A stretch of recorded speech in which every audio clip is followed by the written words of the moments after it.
What's going on, everybody? This is Chris Kane again with the Unofficial Therapy Podcast. I'm here with my girl Tina today. Tina, say hey to the people. Hello, people. All right, so Tina's going to tell us about her post-breakup, which is something people really don't talk about. So, Tina, tell me about the awkwardness of your post-breakup. So the awkwardness of my post-breakup. So I was the one who got broken up with, and then recently afterwards, he just contacted me and wanted to be back together literally like a week after. But by that point, I was starting to thrive and get over it. And it's the second time we broke up, actually. I should mention that. And I just didn't really know how to handle it, how to say yes, how to say no, where to go from there. So you said you started to thrive. Does that mean you were dating again, or? Nah, not dating yet. But there was somebody that I was friends with, and we kind of started talking, but we weren't dating or doing anything yet. But I was, because the last kind of week of the relationship, or 2 weeks of the relationship, was already bad. So I knew it was coming, and so at that point I felt relieved more than anything that we had broken up. And so I was kind of finally starting to do my own thing, because the last couple weeks of our relationship was all about him, me trying to impress him, do that. So I felt free, but of course I still care about this person. So when he wanted to get back together, it was really hard for me, because I was like, what do I, yes, no. So it's still a process. It's been a process. But yeah. So you say you guys broke up more than once. So Yes. After you broke up the first time and got back together, how did the relationship change? Was it like more of the same, or was he like a really different person? Because usually that's what guys do when we break up and we want to get back. Like, I'll be different. I'll change. Was he more or less the same, or did he legit switch his game up? I would say he switched his game up for a little bit. The relationship was great when we got back together, and we spent way more time together. We were both kind of more committed to being in a relationship, and committed to each other. And we did literally everything together.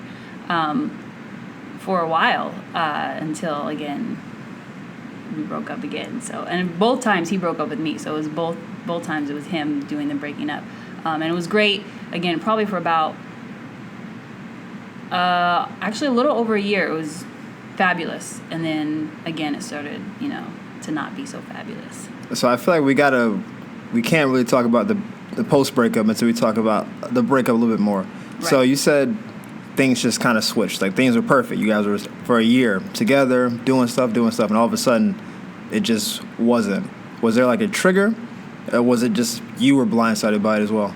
Well, this time I wasn't blindsided. But so the thing is he's 10 years older than me, right? So he's in a spot where he wants to do all these things. He wants to get married, and he wants to travel the world, and he wants to do, he has his career set, and he has vacation time and that, and I'm in a place where I'm still figuring it out. I work every day. I have 2 jobs. I do, I don't necessarily have time to just up and leave and go on vacation. I don't have, he's talking about buying a house. I don't have money or credit to buy a house, Sure. I went to college. I have loans to pay. I'm in debt.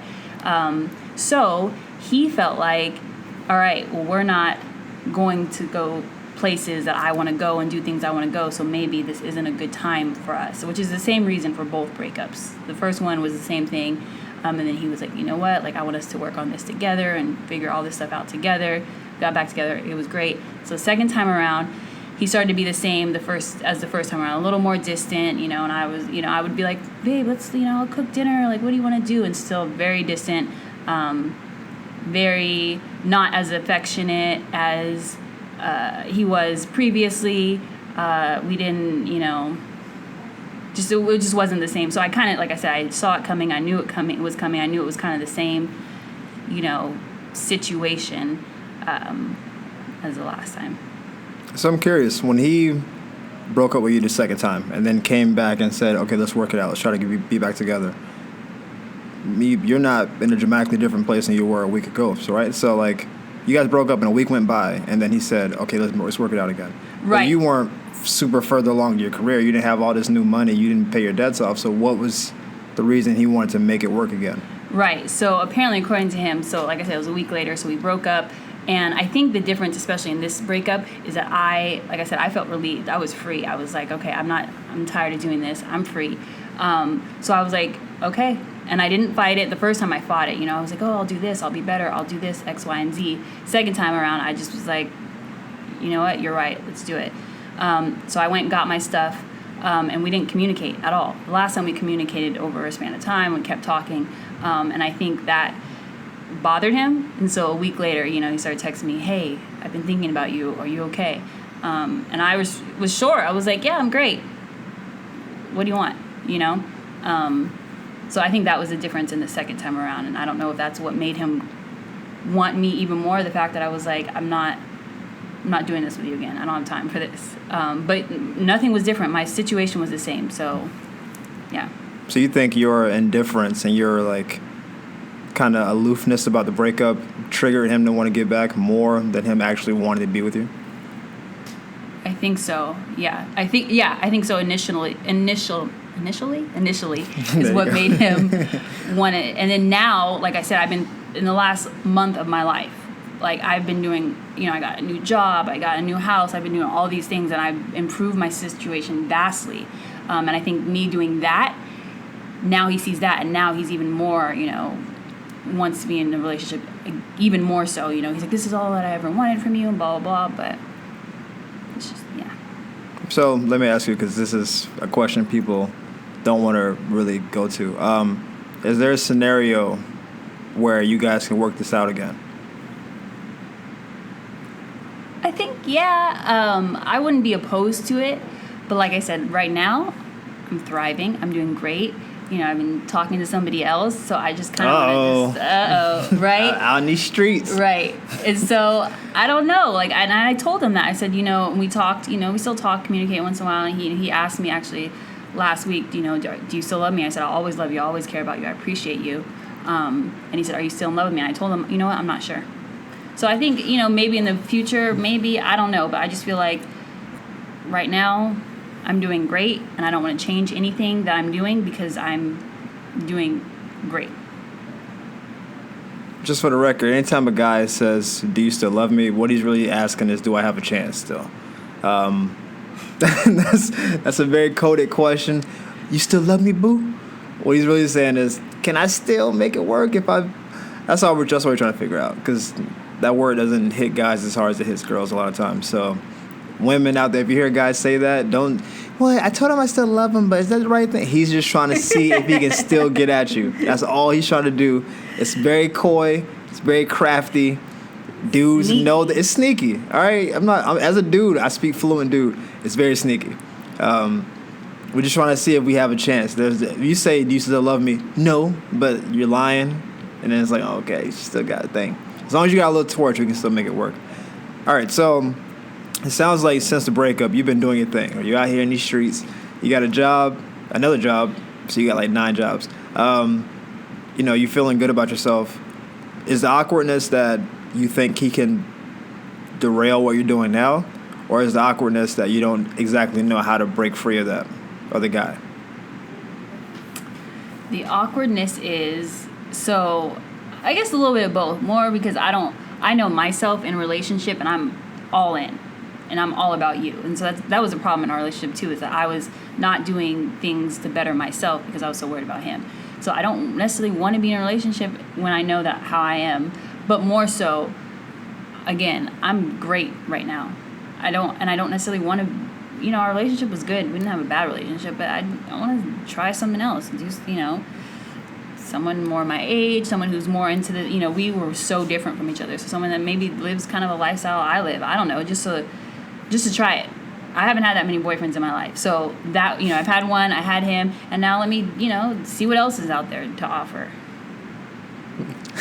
I was gonna say you want to sow your oats, but it just sounds so wrong. I'm not sowing anything. I know, but that's where my head went.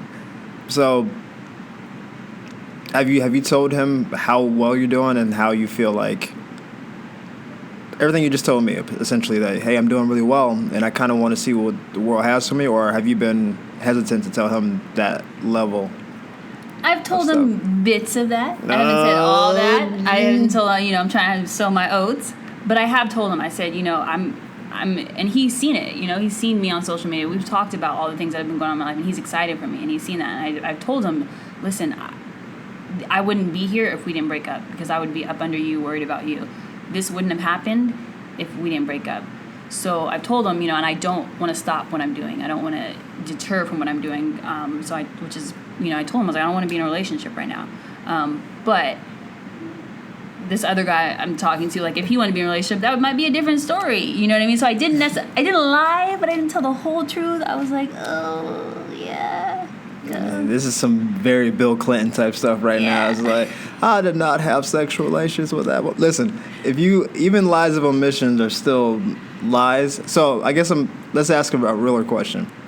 Why didn't you tell him the full truth? Like, why'd you pull your punches and just tell him little bits and pieces? Like, I'm just having fun, but, just living my life. But really in the back of your mind, you're like, yo, if this new dude does what he needs to do, I'm about to have a new boo.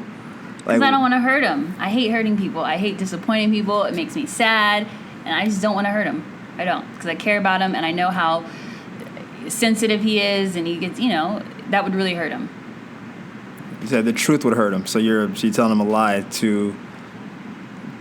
Yeah, it sounds bad when you put it that way. I mean, I'm putting it to the lowest common denominator, right? Like, right. What you're saying, you're putting a rosy finish on a lie, essentially, right? Right. And everyone lies, so I'm not even, like, killing you for that. Everyone lies, but we lie for a lot of reasons, like malevolence, benevolence, whatever.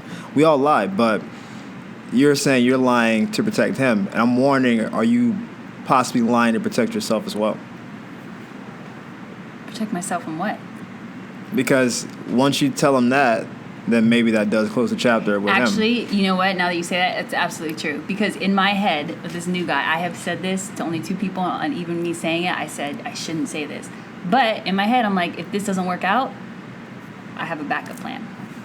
So that you know what? I'm not even gonna lie. That is probably part of it as well. Because I have no idea where this new guy is going, what we're gonna do, how we're gonna do, who, you know what I mean? So if it doesn't work out, great.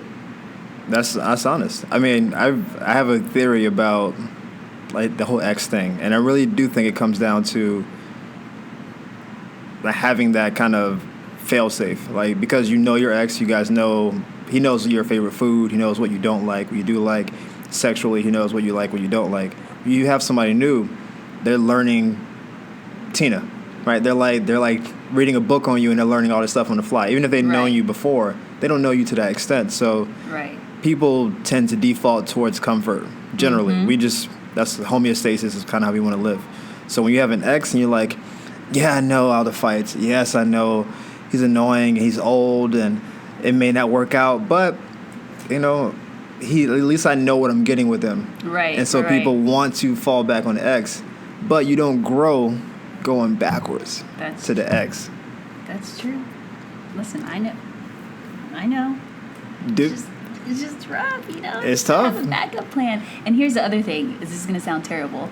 Go Because he's ahead. older, right? Right. So he's older, and, I would be like the young, cute, girlfriend, whatever. And the guy that I'm talking to now, he's my age, he's a football player, he's handsome, and then I'm like, I gotta compete with all these other hoes. There's a lot of hoes out there, let me tell you. When he's old, like, I'm the young hoe. No one has to compete with me.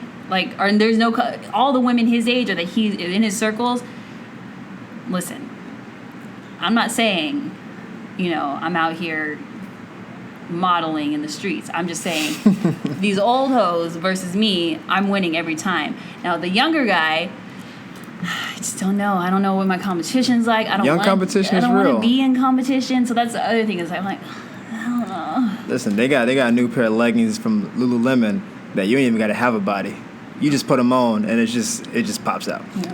Where can I get those at? Oh, they sell them. You gotta put some cash on it. But I guess what you're saying is survival of the fittest on some level, right? That's like some very Darwinistic kind of thing. Like, you against old ladies, like, look, I'm young, you old, you already had your time, it's my time to shine. It's easy to repel a 45-year-old woman.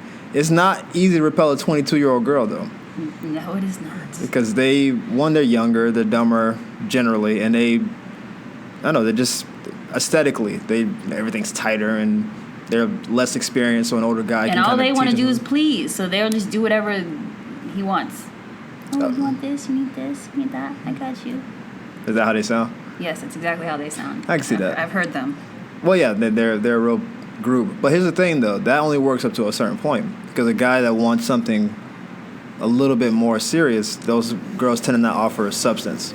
Right. And they, actually, we're going to pause this for 1 second. Okay, sorry about that, guys. We had technical difficulty. So, young girls versus old girls. Young girls don't offer like longevity, right? Because they're young and they're trying to live their lives. Right. You're just starting to live your life now, and you're not 22. So when you're 22, you're like, oh, I got my whole life ahead of me. 30 seems like it's far away. But when you're like around 30, you're like, man, I'm still kind of young, but not as young as that girl is. Right. And all she wears is bikinis and little shorts. That's her whole dress code. Right. Leggings, bikinis, little shorts. That's her life. So I understand not wanting to compete with these young girls. Yeah. So, I mean, and that's the other thing is that if for some reason in the back of my head, I'm like, one of these young girls is going to beat me out. I got a backup plan. I got plan B. You always need a plan B. I mean, what you're saying is truthful. It sounds bad. Like to say it out loud, like, oh, Right. That's my backup guy or that's my backup girl. That sounds bad. But, however, I will say this, is once I'm committed or I know that he's committed, there is no backup plan for me, right? So, like with my ex, there was no backup plan because I was all in. So this new guy, if he were to, we were committed and that was it, then I would be like, all right, cool, done. But until that happens, I don't know where he's at. I know where I'm at. I don't know where he is. So I have to have a backup plan until he says, yo, Tina, let's do this. So are you saying it's on the new guy to show that he's ready to go forward, or all right? So let's play this scenario out. Let's say he's like, you know what, Tina, we've been talking for I don't know 6 months, and I wanna make you my boo. That's a long time in today's day. 6 months is a minute, but let's just say whatever.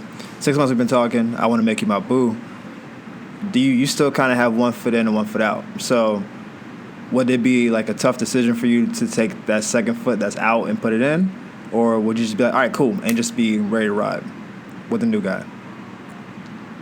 I think I would be, it might take a minute, but after 6 months, I would know. You know what I mean? And I would be like, I would, if I wanted still at the, in 6 months from now, if I still want to be with him, I'm diving all in. I mean, that's just the way I am. I don't do, I'm either all in or not in. So I would, and I would also have to obviously, I would tell my ex, like, listen, I'm dating somebody, we can't do this, blah, blah, blah. Not that we're doing anything now, but I would just let him know so that he knows, when we show up on Facebook or Instagram, whatever people have in 6 months, I don't know. They'll know. He won't be shocked and be hurt. Well, he will be. But. So what you're saying is, if I'm hearing this correctly, that you're almost waiting for things to get more serious with the new guy before you tell the old guy, we're officially done. That sounds about right. Yeah. Yeah. It sounds... All right, so let's play this thought experiment out. Let's say this new guy you're with, you vibe for a couple months, but then things don't go a certain way. You say, like, there's too many young girls, and he's like, I can't keep up with them. It's just, I'm sorry. She's 22. I got to do something. You're out in these streets. So now you're single, and your ex is still trying to get you back. Mm-hmm. What does that look like for Tina? Like, are you going to just fall back to what you know, or do you think you'll have the strength of, I guess, character to kind of just say, you know what? I know the new guy didn't work out. I know where the old guy is, but I kind of got to stay on this path I'm on right now. I think because this path is so fresh for me and I'm not even comfortable in it yet, I would have to, stay on this path. I can't go back to what I was doing before. I can't, things would have to definitely change. And also, and I told the ex this too. I told him, I was like he broke my heart. That was like my first real heartbreak. So I think once that happens, like, you know what I thought of? That R. Kelly song. How's it, like, when a woman's fed up? When a woman's fed up. That's literally how I felt. So, like, I felt like I got to a point where I was like, all right. So it would definitely, although he would be a backup plan, it would definitely have to be, we would have to start from ground zero. Like, we would have to date, and we would have to do, you know what I mean? Do all those things that people do in relationship, or not even in relationships, in talking to someone. That's what they call it these days, talking to someone before we get into a relationship. So it's not something that I would just be like, all right, old guy or new guy is done, this doesn't work out, I want to be in a relationship with you. the conversation might go something like, you know what, sure, let's go to dinner today, and then 2 weeks later, maybe we can go. You know what I mean? It'd be a slow process that would, like dating somebody new. You know, you start over, and then a couple months in. So, back to I'm feeling you, Tina. All right, so I'm curious. Since you've stopped dating your ex and you've been out here with kind of the new dude, but also just living your life and kind of figuring out who you are, have you learned anything about yourself that would stop you from going backwards? Meaning, if you felt like you were a really dependent girlfriend, so no matter what he wanted, you were there, and you guys were like almost interlocked or whatever, and you never had your own individuality. Have you experienced something since that relationship that makes you think, even if you wanted to start from scratch, and even if you wanted to work it out, this new version of myself won't allow me to go backwards? Right. One of the things I have learned probably in the last couple months about myself regarding that is just in a relationship, I am very dependent on I used to say old school, like I think the man should be the man and open doors and do that and pay for everything, and make decisions, and now in this new kind of newfound independence I have, I still feel that way. Like I still want a man that's going to be a man and say, Camille, this is what we're doing, or you know what I mean? So anyway, so do all that, but I've learned that, like, and this is going to sound cliche or whatever, but I don't need a man to do that. Like before, it was more like I need a man to do that. I need someone to take care of me. I need this. I need that. In my newfound independence, and he very much so wants to take care of a woman and be the leader. But I don't need that, and I don't. So it's not something that I'm looking for in a relationship. I want someone that's more equal to me, who's going to ask questions, or who's going to give me a sense of responsibility. That's what it was. He never gave me any responsibilities. I need someone that's going to make me responsible, give me some responsibilities, because I need that and I thrive on that. And I think that's something I lacked in that relationship, is any type of responsibility. So you think because he was older and more well off that he just handled everything, and you just kind of were like along for the ride? Right. And I enjoyed it. I was living the dream. I was out here doing what I want to do when I want to do it, and it sounds great, but now being more independent it's a different feeling, and it's something that I don't ever not want to be, because now I feel like I can do what I want, when I want, how I want it, and I can say what I want, how I want, and I don't have to worry about hurting feelings or oh, well, he did, a lot of times I play a guilt game with myself, like, oh, I don't want to eat this, but he did offer to buy it. You're like, no, if I don't want to eat this, guess what? I'm going to buy my own food. I don't have to depend on you for anything, so I can make my own decision. You know what I mean? I don't know if that makes sense, but that's kind of... No, I think what you're saying, like, I get the spirit of what you're saying, maybe that last example, but the spirit of what you're saying essentially is you're coming into your own, and you realize that you have value that's not just attached to someone providing for you, that you can provide for yourself, and that even if a guy wants to, then you can accept that, fine. Right. No one doesn't like having someone do for him. But maybe before you thought, I need that, you don't need that anymore. Right. So if you get it, it's more like your choice. Yes, I'm choosing to allow you to take care of me, or I'm choosing to allow you to pamper me and all that. But if you took that away, and maybe I'm speaking out of turn, but I imagine in your previous relationship, if the guy ever threatened to like pull away resources or like that kind of thing, you probably feel like, no, don't do that, because maybe you felt like, I need that. I need you to keep doing what you've been doing. And so maybe you felt a little bit hostage by the situation. It sounds like it's a tough word, but... No, yeah, but it makes sense, because I always felt like I always told people, like, I'm a really good girlfriend. And I was a good girlfriend because I tried to be the perfect girlfriend. Like, did the laundry and I cleaned and I did this because I felt like that's what I owed to him for doing the things that he did. So now I'm in a place where, guess what? If you get in a relationship with me, I'm not going to be a perfect girlfriend. I'm going to be a good girlfriend, and I'm going to do everything that I can in my power, but I'm not going to be perfect, because I don't need to be. Because I don't need to wake up at the butt crack of dawn to make you breakfast. Because guess what? I have a job too. So if you want breakfast, I'll do it once in a while, but it alleviates a lot of that pressure as well to be perfect. I felt like I had to be perfect, which is... No one can be perfect all the time. I mean, I can be perfect. I'm perfect once, probably 4 times a week. I can't be perfect at 7 days a week, So all that, now I feel like if the next relationship I get into, I'm not going to be, and I'll say that off the bat, I'm not going to be perfect. I might be perfect today, there's going to be some days where I'm like, listen, I'm not in the mood. We're not doing this today. You know what's interesting is that I don't know any guy that wants a perfect girlfriend, right? But I think your desire to want to be perfect is more like you trying to pay back maybe a debt you felt you owed. Yep. And the debt was, you do all these things for me, I have to do this just to like show my worth. And so your worth is attached to the services you were doing. So it's like, if I'm not perfect, then I'm not worthy of all he's doing. Yeah, and that's exactly right, because there wasn't, financially I wasn't stable. There was few other things I can provide in a situation like that. So that's exactly it.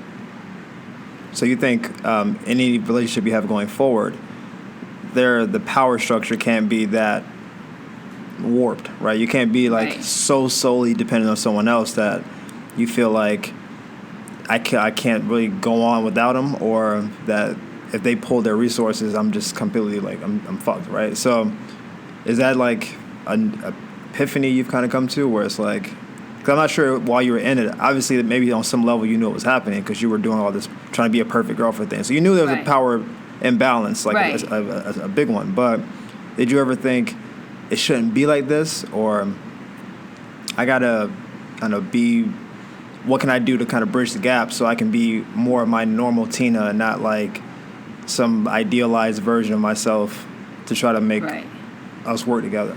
I think when you're in a situation, I know for me when I was in that situation, because everything was so good, like, we had for the most part, we had a great relationship. Like, we had fun together and everything was so lovey-dovey and sweet and romantic. Like, sometimes it literally felt like a movie. So in being in that, I don't think I realized how, not that it was hostage, like, but you said hostage earlier, not that it's a hostage situation, not that it was hostile, not that he was ever mean or disrespectful to me, but you don't realize that you're just wrapped up in, attention. I love attention. As females, we love attention. We want attention. And so for someone to give you that much attention, you don't realize, you don't step back and think, am I getting what I really need? Nobody needs attention 24/7.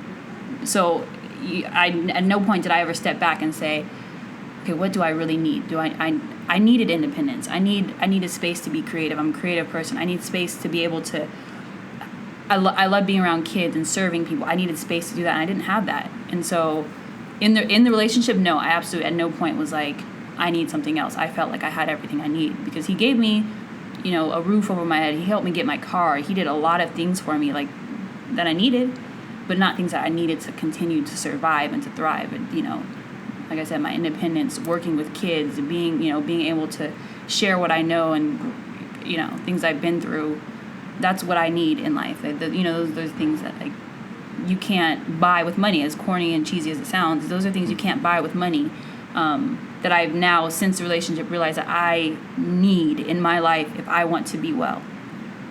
So, yeah.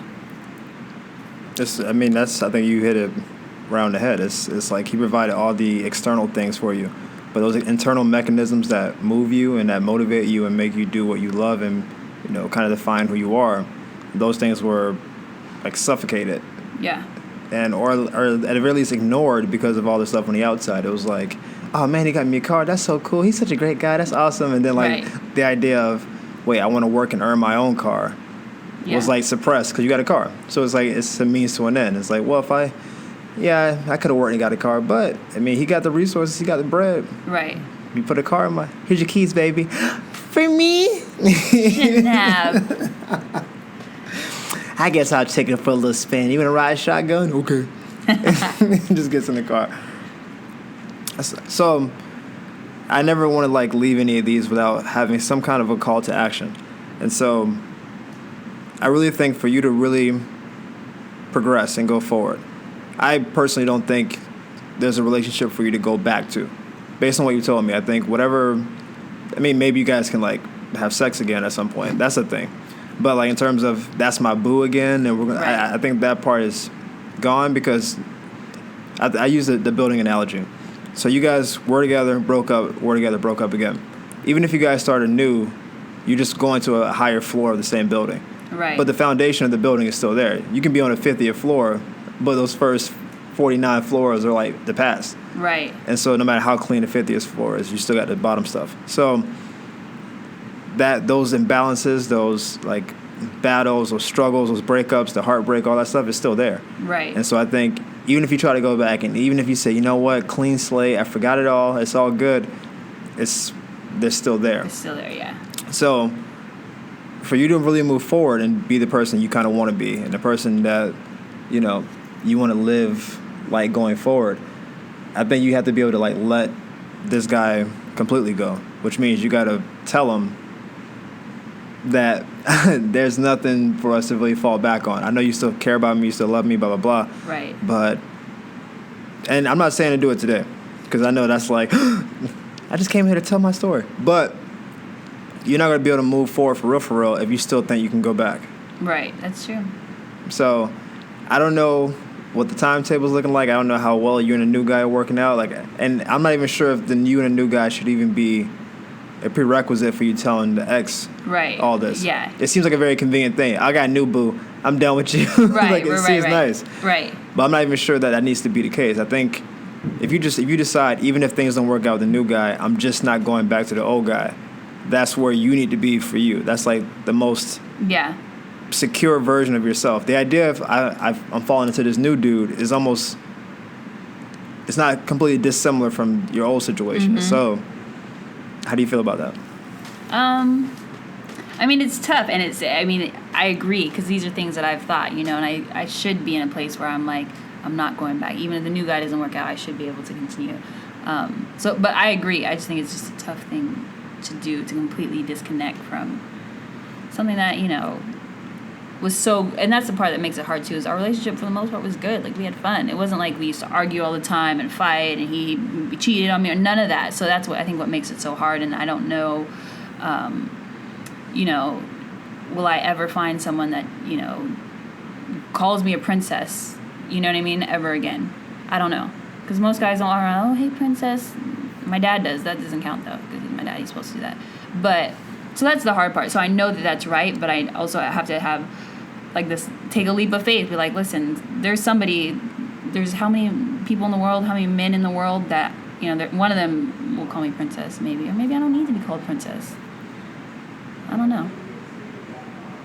I mean, listen, there are a lot of guys in the world. And a lot. Yes, there's a lot of guys. And I tell this to people. I tell this to guys a lot, actually, because I think it's harder for a guy to get a girl than for a girl to get a guy. Because we're like the hunters most of the time, so we're trying to catch prey. But if you're the prey, then you can just trap the hunter. it's like, hey, come get me. Oh, I got you. Like, you didn't do anything. But as a hunter, it's a little bit harder. And so I've had guys I've talked to before like this, and their thought is, man, am I going to find a girl as good as the one I lost? Right. And the idea is, there's probably a finite number of like exceptional people, but there are a lot of good people in the world.